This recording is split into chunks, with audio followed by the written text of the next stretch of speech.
بسم الله الرحمن الرحيم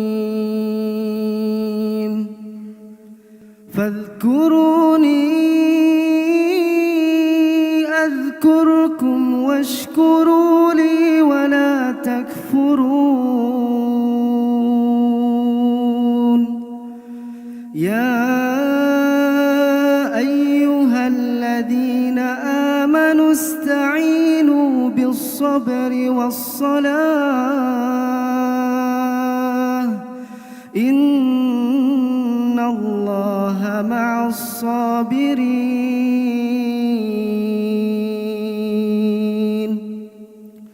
ولا تقولوا لمن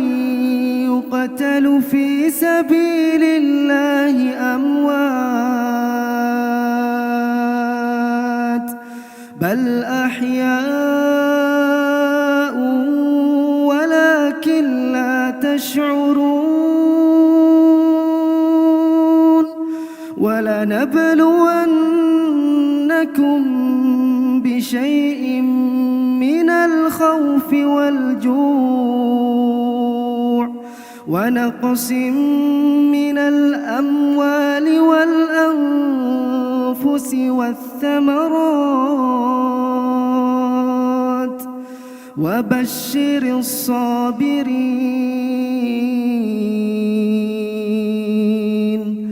الذين إذا أصابتهم مصيبة قالوا إنا لله وإنا إليه راجعون أولئك عليهم صلوات من ربهم ورحمة وأولئك هم المهتدون.